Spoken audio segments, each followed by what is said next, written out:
Official agency records. Unaltered visual proof. Transparent enforcement. This is bodycam incident reports. Window down. What are you doing in this car? Eating lunch. The meter is paid. Is there a problem? Whose car is it? Florida plate. Step out. Now. With no probable cause. If you suspect a crime, run the plate. I'm not debating you. Hands on the roof. I am a United States Circuit Judge. My credentials are in the robe in the Sure back you are. seat. Stop. Officer Kyle Branning was 23 years old, fresh out of the academy with exactly 4 months of patrol experience under his belt. He had a clean uniform, a high and tight haircut, and a belief system rooted in the idea that he could spot a criminal just by looking at them. He called it police intuition. His training officers had called it profiling, but Branning hadn't listened. On a bright Tuesday afternoon in Chicago's Grant Park, that intuition was about to cost the city of Chicago $4 million and cost Branning his career. The woman he was speaking to was the Honorable Alana Sterling, a senior judge on the United States Court of Appeals for the Seventh Circuit. She was 52 years old, a graduate of Yale Law School, and one of the most respected legal minds in the federal judiciary. She wasn't speeding. She wasn't driving erratically. She was sitting in a parked car eating a turkey sandwich on her lunch break, trying to find 10 minutes of peace before returning to a high-profile racketeering trial. But Branning didn't see a federal judge. He saw a black woman in a luxury vehicle with out-of-state plates sitting in a public park, and his mind filled in the blanks with prejudice instead of facts. He decided the car was stolen. He decided she didn't belong.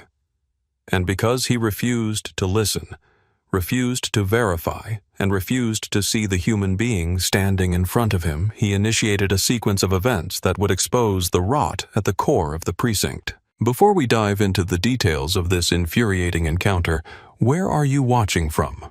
If you believe that authority must be checked by accountability, please hit that subscribe button.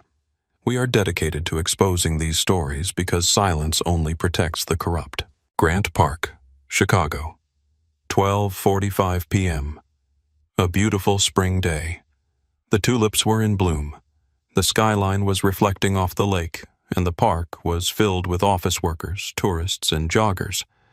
It was the kind of day that makes Chicago feel like the greatest city in the world. Judge Alana Sterling had parked her vehicle, a silver Mercedes-Benz S-Class, in a legal spot near the Rose Garden. It wasn't her car.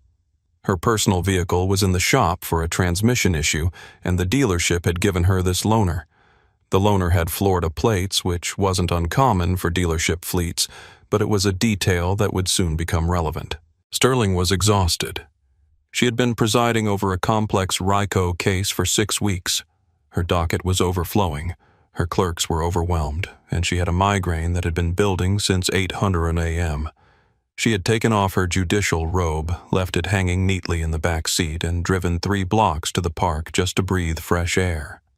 She was wearing a tailored charcoal suit, a pearl necklace, and reading glasses. She was the picture of professional success. She was eating her lunch, listening to an audiobook, minding her own business. Officer Kyle Branning was on bike patrol. It was a new assignment, one he felt was beneath him. He wanted to be in a squad car chasing bad guys, making high-stakes arrests. He viewed the park patrol as babysitting. He was bored, and he was looking for action. Branning had joined the force for the wrong reasons. He liked the power. He liked the way people looked nervously at his badge. In the academy, he'd been reprimanded twice for aggression during simulations. Instructors noted that he had a warrior mentality rather than a guardian mentality. He saw the public as potential threats, not as citizens to protect. When he saw Alana Sterling sitting in that Mercedes, his brain didn't register lunch break. It registered suspicious. Why? Because in Branning's limited biased worldview, black women didn't drive $100,000 cars with Florida plates unless they were moving drugs or the car was stolen. He didn't run the plate immediately. He didn't observe her behavior. He just circled the car on his bike, staring at her through his sunglasses, waiting for her to do something wrong. Sterling noticed him. Of course she did. She had spent 20 years as a defense attorney before taking the bench. She knew exactly what it looked like when a cop was hunting. She lowered her sandwich, took off her reading glasses, and watched him in her rearview mirror. She felt that familiar tightening in her chest. Not fear, exactly, but a weary resignation. Even with a federal appointment for life, even with the power to sign warrants that could topple corporations, she was still subject to this. Branning circled back and stopped next to her driver's side window. He didn't knock. He just stood there, leaning on his bike, staring. Sterling rolled down the window. "Can I help you, officer?" Her voice was calm, authoritative. It was the voice she used to silence unruly courtrooms. "What are you doing here?" Branning asked. No greeting, no politeness, just an accusation wrapped in a question. "I'm eating my lunch," Sterling said. "This is a no-loitering zone." Branning lied. It wasn't. It was a public parking spot with a 2-hour meter which Sterling had paid. "I've paid the meter, officer. I have an hour and 15 minutes remaining. Is there a problem?" Branning didn't like her tone. He didn't like that she wasn't nervous. He didn't like that she was looking him in the eye. "Whose car is this?" he demanded. "It's a loaner from the dealership. My car is being serviced." "A loaner?" Branning repeated, his voice dripping with skepticism. "With Florida plates in Chicago." "That's correct. Fleet vehicles are often registered in other states. Now, if I haven't committed a violation, I'd like to finish my lunch." "Step out of the car," Branning said. Sterling paused. She knew the law better than he ever would. She knew Fourth Amendment case law by heart. She knew Pennsylvania versus Mims. She knew Terry versus Ohio. She knew that he needed reasonable suspicion of a crime to detain her, and eating a sandwich while black was not a crime. "Officer," she said carefully, "I am not stepping out of the vehicle. You have no probable cause to detain me. I have provided a reasonable explanation for my presence. Unless you can articulate a specific crime you suspect me of committing, this conversation is over." That was the tipping point. Branning wasn't hearing a citizen asserting her rights. He was hearing contempt of cop. He was hearing a challenge to his authority, and he wasn't going to let a woman talk to him like that. "I said step out of the vehicle," Branning shouted, attracting the attention of a group of tourists near the fountain. "I suspect this vehicle is stolen. You're failing to comply with a lawful order. Get out now, or I will drag you out." Do you think officers use suspicion as a cover for harassment when their ego is bruised? Let us know in the comments. Sterling weighed her options. She could refuse, lock the door, and call 911. But she knew how that ended. Officers like Branning escalated. If she refused, he might break the window. He might claim she reached for a weapon. She decided to comply, knowing that every second of this encounter was being recorded by the body camera. He was wearing a camera that would eventually seal his fate. "I am exiting the vehicle," she narrated, her voice steady. "I am unbuckling my seatbelt. I am opening the door. I am unarmed." She stepped out. She stood 5'6", wearing heels. She looked exactly like what she was, a professional woman of high standing. "Turn around," Branning barked. "Hands on the roof." "Officer, this is unnecessary. My identification is in my purse on the passenger seat. My judicial credentials—" "I don't care about your purse, hands on the roof." He didn't draw his gun, but he moved into her personal space, his chest bumping against her shoulder, using his size to intimidate. He grabbed her left wrist and twisted it behind her back, forcing her toward the hot metal of the car. "You're hurting me," Sterling said, wincing. "I have a shoulder injury. There is no need for force." "Stop resisting," Branning yelled. "I am not resisting," Sterling said, loud enough for the gathering crowd to hear. "I am complying. I am asking you to verify my identity. I am a federal judge. My name is Alana Sterling. If you arrest me, you are violating federal law and my civil rights." Branning laughed. It was a cruel, dismissive sound. "Yeah, right. A judge. And I'm the police superintendent. You think I haven't heard that one before? You got a script. I'm a judge. I'm a doctor. I'm the mayor.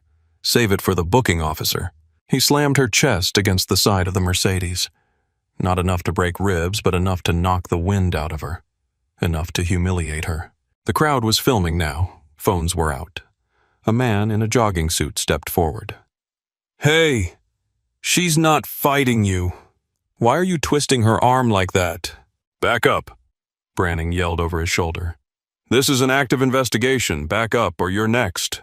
He didn't check the VIN number. He didn't run the plates through dispatch. He didn't look in the glove box for the rental agreement. He was entirely focused on dominating the woman he had decided was a criminal. "You're under arrest," Branning said, pulling out his handcuffs. "For what charge?" Sterling demanded, her face pressed against the window of the car. Through the glass, she could see her judicial robe hanging on the hook in the back seat. The irony was suffocating. Grand limit auto theft, possession of stolen property, resisting arrest, disorderly conduct. He listed the charges like a grocery list, making them up as he went along. He ratcheted the cuffs onto her wrists. He did it poorly, too tight, pinching the skin. Sterling gasped. "Officer, listen to me very carefully," she said, her voice dropping to a steely whisper. "In the back seat of this vehicle, hanging on the left side, is a black robe. In the pocket of that robe is a badge issued by the United States Marshals Service for Judicial Protection. My wallet contains a federal ID card. If you put me in the back of a squad car without verifying this, you will end your career today." Branning paused. For a split second, doubt crept in. The specific detail, the robe, the pocket, was unusually precise, but his pride was in the driver's seat, and his pride refused to turn the car around. "We'll find out what's in the car after I tow it," Branning sneered. "Right now, you're going to the station." He keyed his radio. "Dispatch, this is Unit 4 Alpha. I have one female in custody at Grant Park South, suspicion of GTA. Send a transport unit." "Copy 4 Alpha. Transport is 5 minutes out." Sterling stood there handcuffed, leaning against the borrowed Mercedes while tourists and office workers watched. She didn't cry. She didn't scream. She stood with her spine straight, preserving whatever dignity she could, plotting the legal destruction of the man holding her arm. 2 minutes passed. The longest 2 minutes of Kyle Branning's life, though he didn't know it yet. Then a squad car rolled up over the curb lights, flashing. But it wasn't the transport unit. It was a sergeant's vehicle. Sergeant Mike Kowalski had been nearby and heard the call. He knew Branning. He knew Branning was a liability. He wanted to make sure the rookie hadn't messed up a simple park patrol. Kowalski stepped out of the SUV. He was a 20-year veteran, a man who just wanted to make it to his pension. He adjusted his belt and walked over, squinting in the sunlight. He looked at the car, a brand-new Mercedes. He looked at the suspect, a middle-aged woman in a $2,000 suit. He looked at Branning, who was beaming with the pride of a hunter who just caught a deer. "What do we got, Branning?" Kowalski asked, his tone wary. "Caught her sitting in this stolen vehicle, Sarge. Florida plates, no ownership papers. Refused to exit. Claimed she was a judge or something. I got her for GTA and resisting." Kowalski looked closer at the woman. He knew the faces of the city's legal system. He spent half his life testifying in court. He frowned. He stepped closer. The woman turned her head to look at him. Kowalski stopped. His heart actually skipped a beat. He didn't just recognize her face. He had testified in her courtroom 3 months ago regarding a federal drug trafficking case. He remembered her because she had chewed out the prosecutor for a filing error. She was terrifyingly sharp. "Oh, my God," Kowalski whispered. "What?"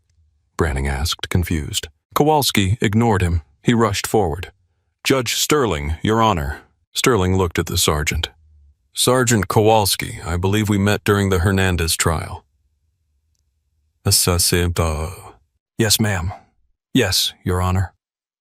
Kowalski's face was pale. He looked at Branning with eyes that screamed murder. "Branning, give me the key." "What, Sarge? She's—" "Give me the damn key!" Kowalski roared. It was a sound that made the pigeons scatter. Branning fumbled for his keys, terrified. "Sarge, she didn't have papers. She resisted." Kowalski snatched the key and uncuffed Sterling immediately. He handled her wrists like they were made of glass. "Your Honor, I am so sorry. I don't know what— I apologize. Are you injured?"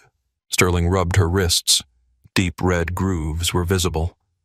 "I told him," she said, her voice icy calm. "I told him who I was. I told him where my credentials were. I told him the car was a loaner. He told me I was lying. He told me people like me don't drive cars like this." Kowalski closed his eyes. He knew exactly what that meant. He turned to Branning. "Did you run the VIN?" Kowalski asked, his voice low and dangerous. The system was slow, and I figured—" "Did you run the plate?" "I was going to do it after the transport." She looked suspicious, Sarge. She was just sitting there. She was eating lunch, you idiot, Kowalski shouted. You arrested a federal circuit judge for eating lunch. You didn't verify anything, you just put your hands on a federal magistrate based on nothing but your own stupidity. She said she was a judge, Branning stammered. I thought she was lying. Everyone says that. Did you check? Sterling asked. She turned to face him. She wasn't the victim anymore. She was the court. I told you my robe was in the back seat. Did you look? Branning looked at the Mercedes. Through the tinted window, he could see the black fabric hanging. He could see the gold embroidery of the U.S. Marshal's patch on the protective cover. He felt the blood drain from his legs. He felt the world tilting. I didn't see it, he whispered. Because you weren't looking for evidence, Sterling said. You were looking for confirmation of your bias. You saw a black woman in a nice car and you decided I was a criminal. And you were so excited to be right that you didn't care about the truth. Sergeant, Sterling turned to Kowalski. I want this officer's badge number. I want his supervisor's name. And I want a copy of his body camera footage preserved immediately. If 1 second of that footage goes missing, I will bring the full weight of the Department of Justice down on this precinct. It's already flagged, Your Honor, Kowalski said. He's done. Get in the car, Branning. But get in the back of my car. You are relieved of duty, effective immediately. Don't speak, don't breathe, just get in. Branning walked to the sergeant's SUV. He walked past the tourists who were still filming. He walked past Judge Sterling, who watched him with an expression of profound disappointment. He sat in the back of the car, the same place he had tried to put her, and realized that his life as he knew it was over. Should rookie officers be required to partner with veterans for at least 2 years to prevent this kind of bias? Drop a comment below. By 3:00 p.m., the superintendent of police was on the phone with Judge Sterling. By 5:00 p.m., the mayor was issuing a statement. By the next morning, the video filmed by the bystander had gone viral. The headline was everywhere. Rookie cop arrests federal judge on lunch break, claims she didn't belong in luxury car. The fallout was nuclear. The Chicago Police Department tried to get ahead of it, but the footage was damning. It showed Sterling being calm, compliant, and articulate. It showed Branning being aggressive, dismissive, and explicitly biased. His comment, "People like you don't drive cars like this," was played on every news channel in the country. It was the smoking gun of racial profiling. Judge Sterling filed a civil rights lawsuit. She didn't do it for the money. She was wealthy enough. She did it because she knew that if it could happen to her, a federal judge with the knowledge and confidence to speak back, it was happening to nurses, teachers, and mothers who didn't have her power. The complaint cited Fourth Amendment violations, false arrest, assault, and battery.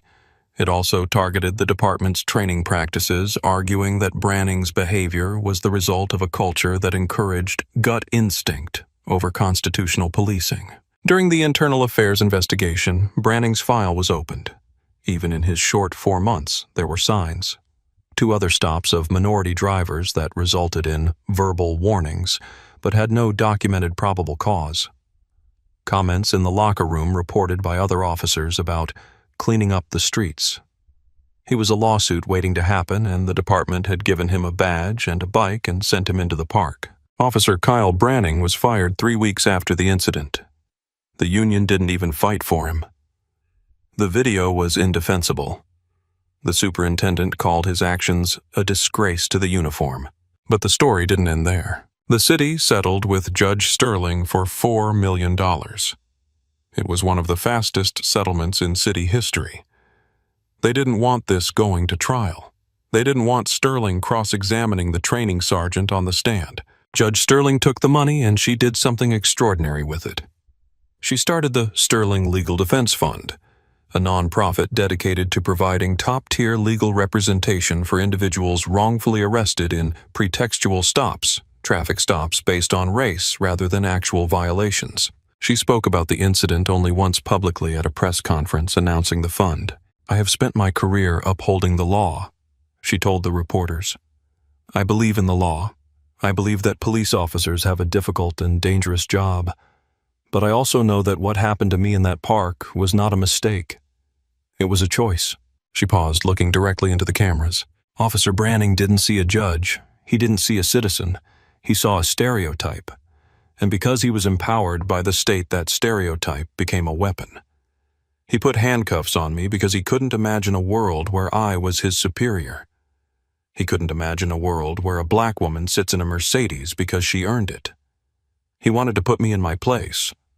But he forgot that in this country, my place is on the bench interpreting the Constitution that he swore to uphold and failed to read. The lesson of this story is harsh, but it is necessary. Authority without humility is tyranny. When we give officers a badge and a gun or even just handcuffs, we are giving them the power to take away a person's freedom. That power requires a massive amount of responsibility. It requires the ability to pause, to listen, to verify. Gut instinct is often just a pretty name for prejudice. Branning trusted his gut, and it lied to him. If he had followed procedure, if he had run the plate, checked the VIN, or just listened to the calm woman standing in front of him, he would still have a job. But he didn't want to listen. He wanted to dominate. This incident forces us to ask, how many people are sitting in jail right now because they encountered an Officer Branning, but they didn't have a judicial robe in the back seat?